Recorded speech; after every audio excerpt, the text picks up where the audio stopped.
Never knew my father. I never met him. I never talked to him. All I knew was stories about him. And he was an alcoholic and he did drugs. He was a foster kid himself and he lived a crazy life. He killed somebody. He his whole life was just sucked up into drugs and alcohol. And so all I had was stories about my father. And then my stepdad, he was an alcoholic too, and he used drugs as too. And where I grew up in the inner city of California in the Bay Area, and it was at the height of gangs in America. So everywhere I went, there was the Bloods, the Crips, the Norteños, the Sureños. Everybody had red or blue on. And then there was me, just this kid that wasn't a gangster, who was living in a home that was dysfunctional. And I had just tons of inner turmoil inside of me. My emotions were just going crazy all the time, and I was just always living in survival mode. I'd go to school and there would just be gangster kids trying to jump me all the time, threatening me, and I had to avoid that however I could. And because it was always like 5-on-1, and I didn't really have any friends or anything like that. It was just me, just trying to survive. And then when I would go home, my dad, he would be drunk and he'd be mad about something, and so it was just a super stressful environment all the time, and I just didn't fit in. I was just this forsaken kid, and all by myself. I felt really, really alone, and nothing changed. Like that's just how I lived, and I just got by day to day until one day when I was in 7th grade, they introduced the school wrestling. They introduced us to wrestling. And so they did this game called King of the Mat. They brought all the kids from all the different, it was 6th, 7th, and 8th grade. So this middle school. And I went to a school called the Bulldogs. We were the Bulldogs. And they brought all the kids to this wrestling mat, and they explained to us this game called King of the Mat. And you would have the 2 smallest guys, and they would go wrestle each other. Whoever got the first takedown won the match. So that's how you won. If you took the other guy down, you won. And they would have the 2 smallest guys, the winner goes on. And the winner goes on all the way up to the biggest guy in the school. I was somewhere in the middle there. And at this point, I wasn't on anybody's radar. I didn't even exist.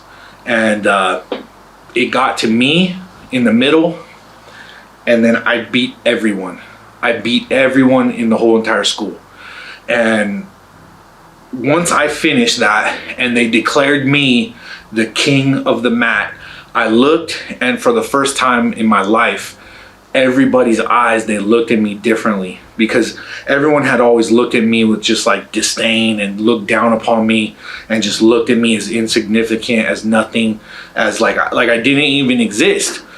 And I remember when I won King of the Mat, it was like all of a sudden everybody saw me. All of a sudden I just saw everybody look at me like, who is this guy? And then people started asking me, they're like, how are you so good at wrestling?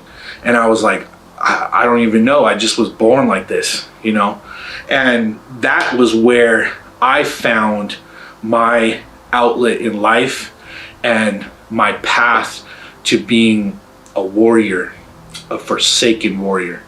And so I had been forsaken, and on that day, the warrior in me was found, and I devoted my whole entire life to this. In 7th grade, I was like, this is the path that I'm gonna go on. And wrestling, that was my outlet. That was how all that turmoil and everything going on inside me, that's how I dealt with it.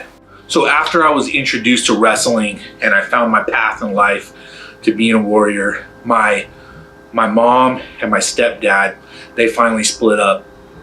There was a huge blow up, and the police were involved, and My dad, he went one way with my brother and sister, and I went with my mom with my sister.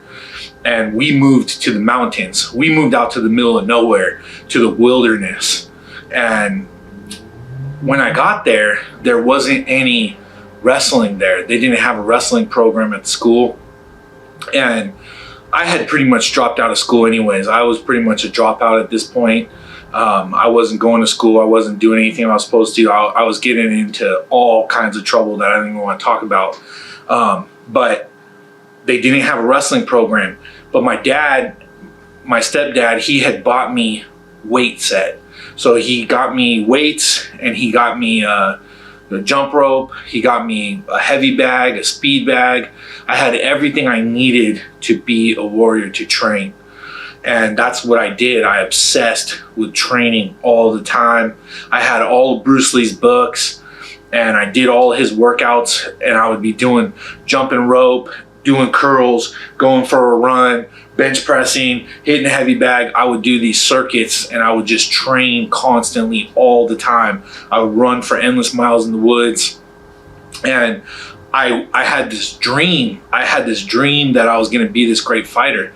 And I wanted, to me, it was such a dream to see myself in an actual ring, you know, to have my hands taped up, to have gloves on my hands, to have a referee there, to have honor. There was a kid that everybody found out about, and he had said that he had fought before, and he was getting out of juvenile hall. He was 18 years old, and he was 215 pounds.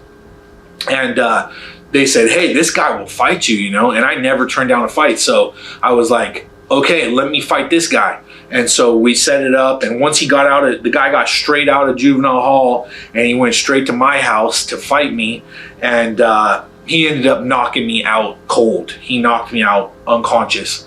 And, you know, I couldn't believe that had happened to me, but it was my first lesson. It was my first lesson in that size matters, and power matters, and strength matters.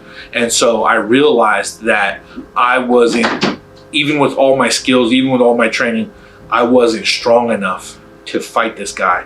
And so I needed to become stronger. So I stopped fighting, and I devoted myself completely to just lifting and getting bigger and getting stronger. You know, after living on the streets, you know, sleeping in my car, sleeping on couches, all this, like living this like homeless lifestyle, I was used to that. And so I ended up getting into the United States Forest Service. And in the United States Forest Service, you would just go out to the middle of nowhere, and again, you'd fight. You would fight a giant fire that was trying to kill everything. And so I loved that adrenaline rush. I loved that. And so I would go out into the middle of nowhere, and you would work 16 hours a day, and then you'd go and sleep in the dirt. You would just throw a blanket on the ground, and you would just sleep in the dirt. And for me, that wasn't even hard, because my whole entire life was way harder than that. Living with my dad, living with my uncle, it was harder than sleeping in the dirt, you know? And so it was easy for me. Being a wildland firefighter, for me, it was easy. And everybody used to, they used to laugh about it. You know, my captain, he used to say, like, Scott, he thinks this is like a vacation, because that's what I would tell him. I'd be like, oh man, I'm on vacation right now. I love the beautiful wilderness. I love being out here in the woods. And everybody was like miserable because we were sleeping in the dirt, and, you know, I was having a good time. And so that changed my life. Going in the United States Forest Service changed my life. And I met some really great people. And for a couple years, I was in there, and I continued to fight. So I would fight fires during the fire season, and then the off season, I would fight in cage fights still. And when you're in the Forest Service, you feel like you could do anything, because they give you the biggest task. Hey, you got to go fight this fire that's like, you know, 100,000 acres, and you got to go fight it and beat it. And you'd go and fight it, you would beat it. And so I started having this mentality, like I could do anything. I was like, I could do anything. And that's when I won my titles. That's when I won the Brass Knuckles Heavyweight Championship title, the Full Contact Federation Championship title, heavyweight title. and I won the Battle in the Berg light heavyweight and middleweight title. And so I won all these titles in all these different weight classes. I'll fight anybody, anywhere, anytime. And I accomplished all my dreams and my goals. And so, you know, when I was a kid, I dreamt of like fighting in an actual ring in a cage. And so here I was actually doing that now, and I became a champion. And so after I became a champion, I struggled with my motivation because I had fought for so long. That's what I had always done. You know, this path of a warrior, that once I achieved everything I set out to do, I struggled with my motivation to continue it. And so I kind of lost myself a little bit. And one thing I was searching for is I always wanted that just war. I wanted to have that fight, that just like the ultimate battle and the greatest fight of all time, you know, that tested my soul and my spirit and everything.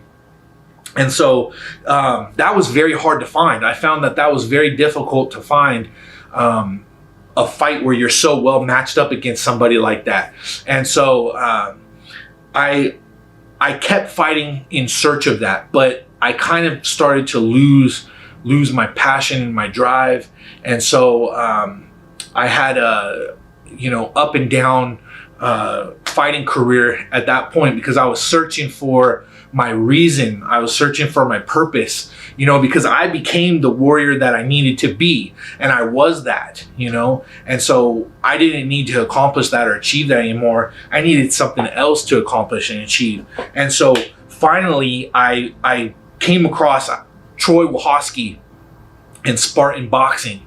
And when I came across Troy Wachowski in Spartan Boxing, Troy, he had this vision. He was a fighter, and he had, you know, fought 150 fights, but he found a way to use this to build a gym. He built this boxing gym, and when I met him, he gave me the keys to the gym, and he said, "You could do whatever you want here. Whatever you want to do it. I give you the keys to the kingdom."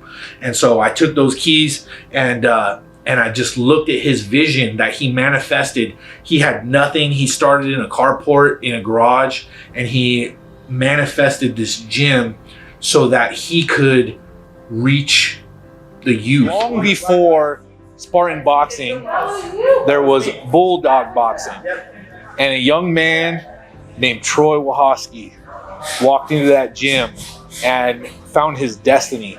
Can you tell that story? I was just lost cause. I don't know. How old were you? I was about probably 9-10 years old.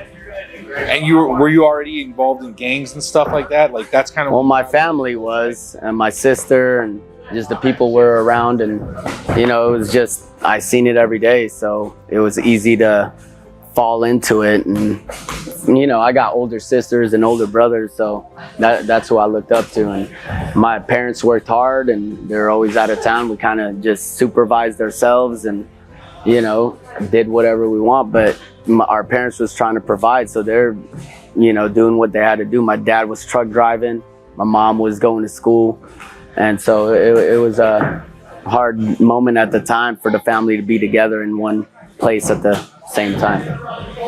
So did you see a lot of people go into gangs that were your friends and people around you? Absolutely. I see it all the time. Friends, families, and just, you know, the culture that's you're around, you know. And when it's around you, that's, you know, what usually the 5 friends that you're around, a lot of my you know, mentors tell me that's who you're going to become. You tell me your 5 friends, tell me the 5 people you hang out with every day, and that's eventually what you're going to try to go do. So then what brought you into a boxing gym? Like, how did that begin? How did you, did someone bring you to it, or did you just see it? Or no, I actually got in a fight behind the school with these 2 twins, and that's how it happened. One of the neighbors seen me. His name was Ruben. Can't forget the name. And he rushed outside, and he was like, hey, and I thought he was like a teacher or. You gotta find Ruben and thank him. I know, I gotta thank Ruben. And he was like, no, wait, I just want to let you know that, you know, you got fast hands. I want you to take you to this gym that my son goes to. And that's how it started. And I fell in love with the sport once I walked in the gym, seen people sparring, people just, you know, the harmony of the gym, the sound of the bell. It was my place. It was like in harmony. It was my time to shine. So then that put you on the right track in your life, that gave you a kind of a life? Yes, I think that's when I found my purpose, like my passion. Just, you know, I had a lot of anger built, and I feel like, you know, if you get knocked down, it's how you're going to get up. And it's like all the rounds that you put in, all the work you put in, it's going to show when you step in the ring. So that's why I like boxing, because you can't play boxing. You could play basketball, you could play football, but boxing, you got to be able to put all the hard work, and it's all on you. And, you know, it builds character. That's why I love boxing. After Olympic trials, I wanted to turn pro and be able to, you know, succeed in my dreams and be able to, you know, provide for my family and also save some money to build some homes in the Philippines. But God had different plans for me. And I started a gym in my carport, in my driveway, had about 20 to 40 students after it started getting built from 2007 to 2012. And at that time, it was hard because there was no coaches coaching me. I was just training on my own, and we had kids from the neighborhood wanting me to train them. And that's how Spartan was born.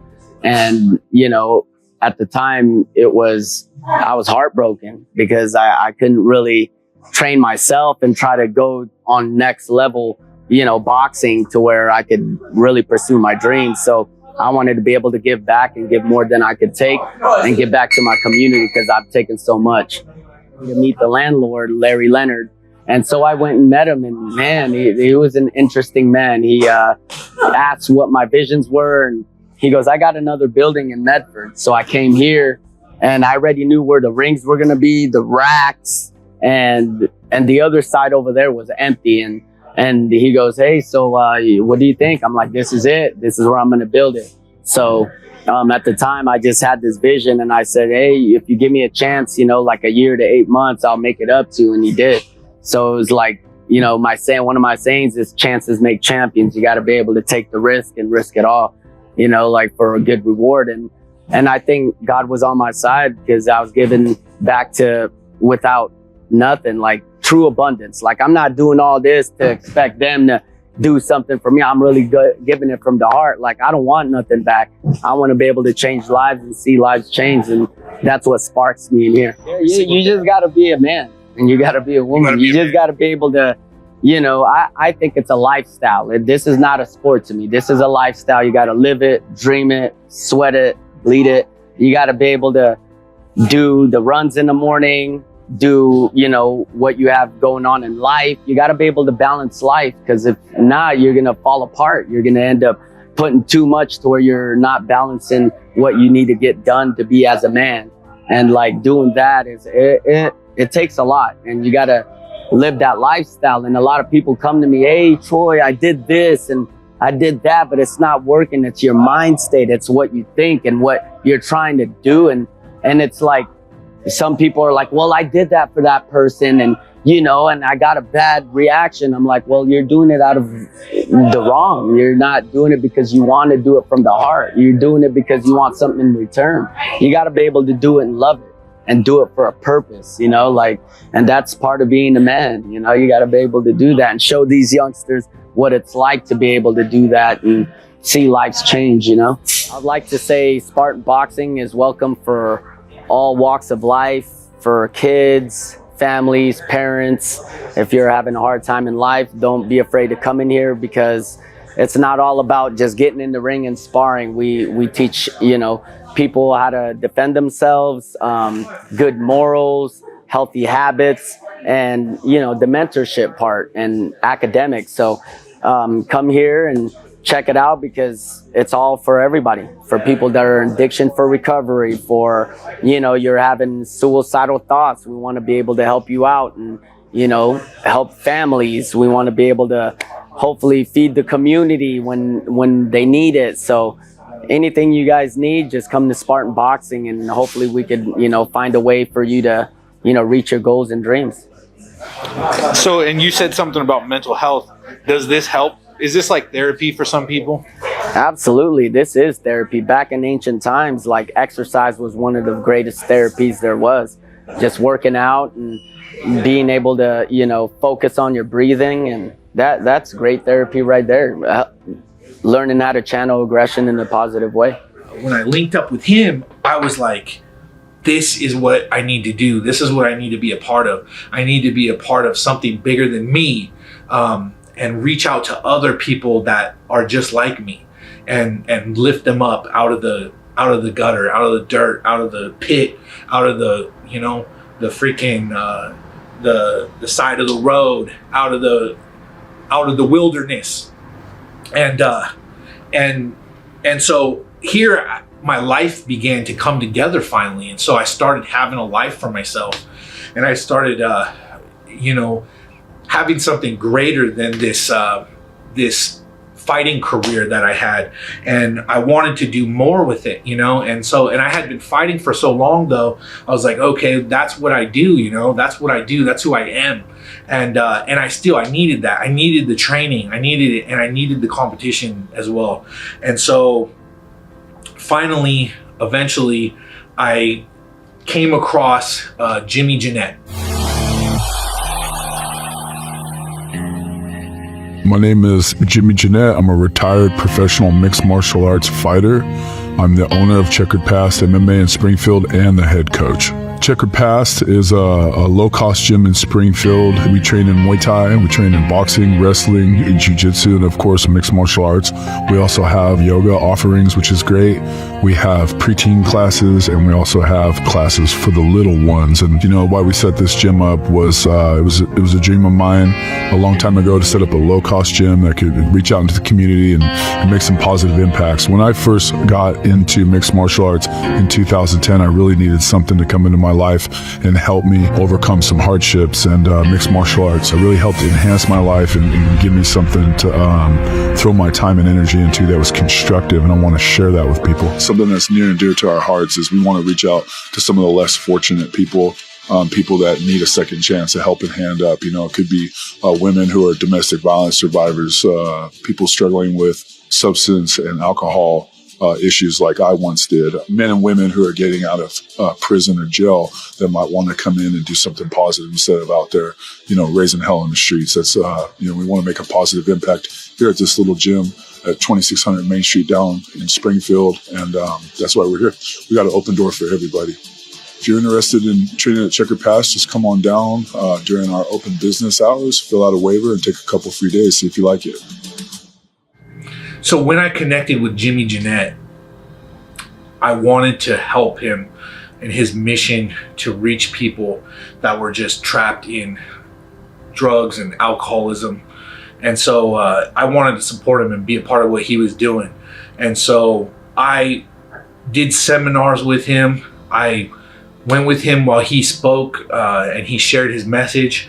And I just always encouraged him in everything that he was doing. I encouraged him in what he was trying to do, trying to better people's lives, to try to reach people that were in a pit and pull them out of the pit and put them on solid ground.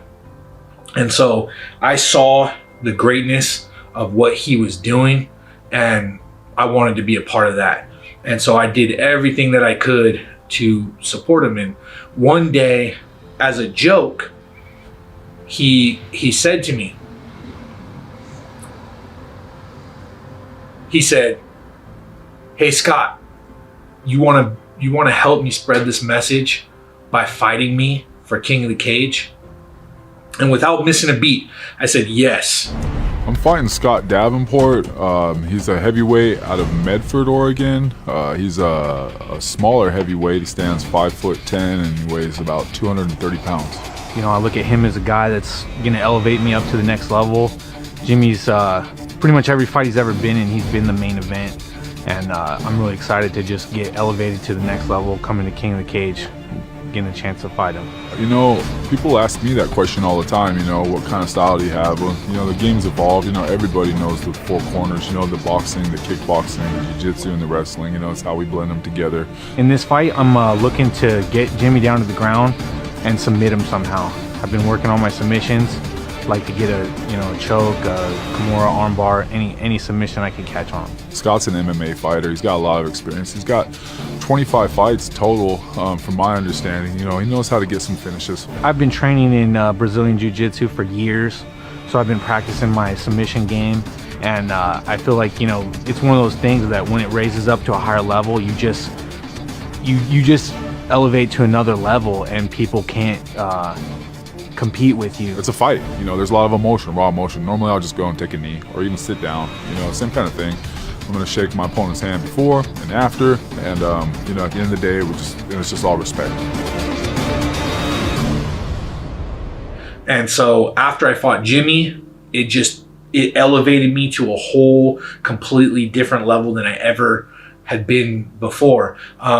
In so many ways in my life. One, I wrote a book. I wrote a book about my fighting career and about my quest for the perfect fight, is what I was searching for.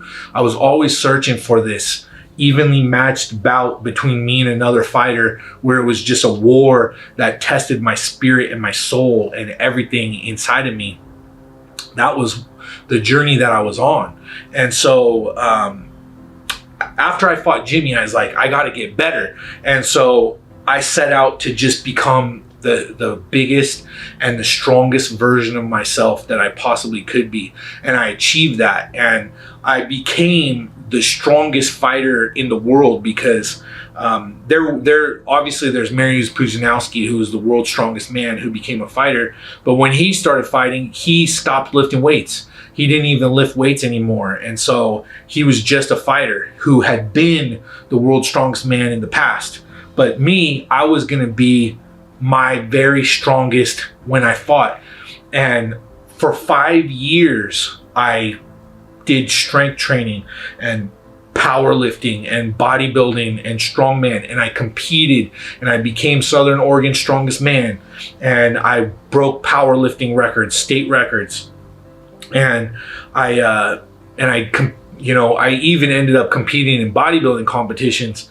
And then I found that fight that I had been looking for, that I wrote this entire book, Mixed Martial Arts. I wrote an entire book on mixed martial arts about this fight that I was searching for. And I finally found it when I became the best version of myself I'd ever been. And so I got as strong as I possibly could.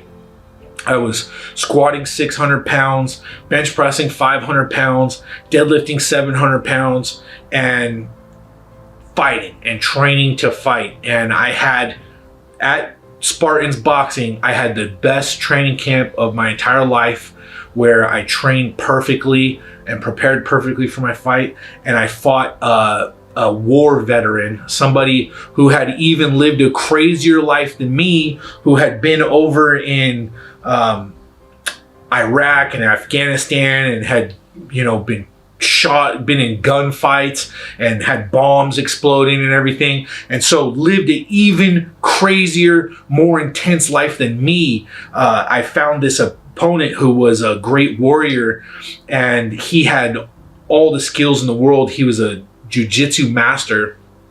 And so I fought him, and I was able to prevail against him and defeat him in a decision, just because I was stronger than him. And so I got that slight advantage and I beat him on points, but he messed me up way worse than I messed him up. So he busted me up really bad, and I got that fight that I had been searching for my whole entire life, since I was a kid, since I was started wrestling when I was 12 or 13 years old or whatever it was.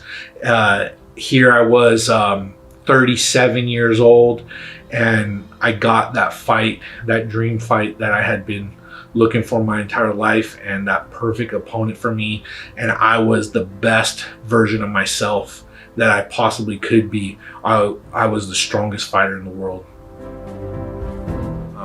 when you're in mixed martial arts or powerlifting or strongman or bodybuilding, these things that God put me into, you learn what inspired people to get into them.